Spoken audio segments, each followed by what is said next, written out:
Alas, I am in a world of hurt and I cannot weave because I was noticing that there were some gaps and things out of place. So even though I tried very hard, apparently I have 6 errors. I've already fixed one, but it was so difficult because I had a green thread on harness or shaft 20 and it should have been on 19. So I had to go way back there and make a harness or a heddle on the shaft. It's very difficult to get to. So 1 down, 6 more mistakes to go and fix up. First, it's to find out what went wrong. So wish me luck. This is going to set me back a few hours and I'll spare you the pain of watching a video of me fixing it. Alas, my tale of woe and world of hurt continues in the weaving world. I fixed my 6 threading mistakes that I had, and then I started weaving, and I could see how the pattern and design was coming out, but it's not fully to my liking. It's just like, okay, it's just some groupings of threads that I'm having a hard time dealing with.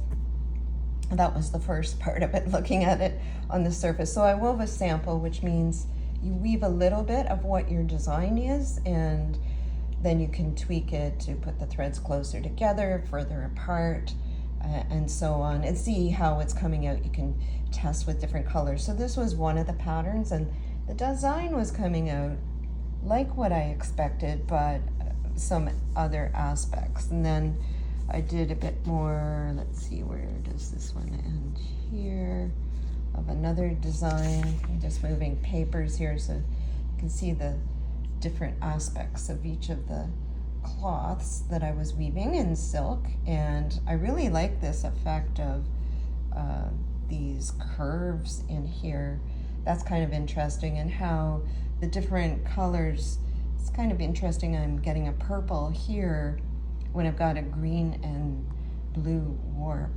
So that's one of the aspects of parallel weave, that you can achieve different color and weave effects. And then I did a little bit of some checks, I guess they end there. And this was coming out kind of funky. Again, I like the curves, the curvy lines that are coming out. It wasn't really the color I expected to happen, but that's one of the challenges of designing on a computer and then having the actual cloth in front of you. So sorry, I'm trying not to shake the camera, but it's not working because I'm talking and it's moving when I talk. So let's look at the next design, and it's woven with coral thread that I had dyed, and it's coming up okay, I guess. It's a little muddier than what I had hoped for, I guess is the word I'm looking for. And then there was this one. Again, this was okay, except I don't really like this grouping of threads, which continues up the whole length of the warp.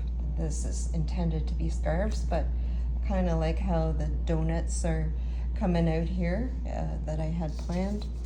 And then this is the last design, which is okay from a distance, but it's not really making me all excited.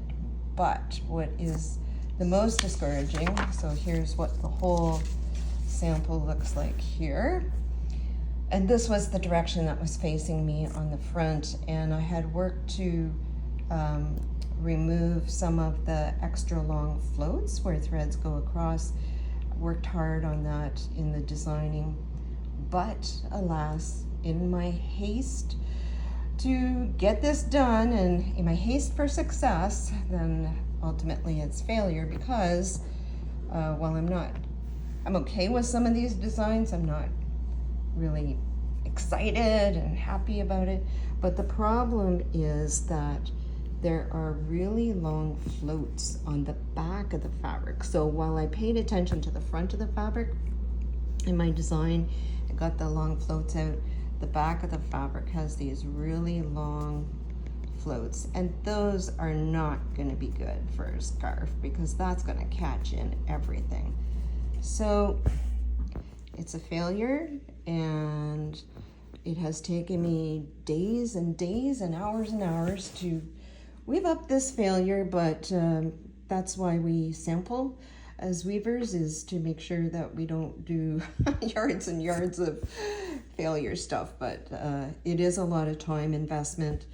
And anyway, so it's back to the drawing board to redesign what I am going to weave, and may have to resample again if I don't get the results that I want. But I've already been redesigning for at least, I want to say 16 to 20 hours, and I thought I was further ahead, but I'm not really loving what I've come up with. So I'm not going to weave until I absolutely love something that I'm going to make. So anyway, there you go. Thanks for coming on the journey of the joys of weaving and the pains of weaving.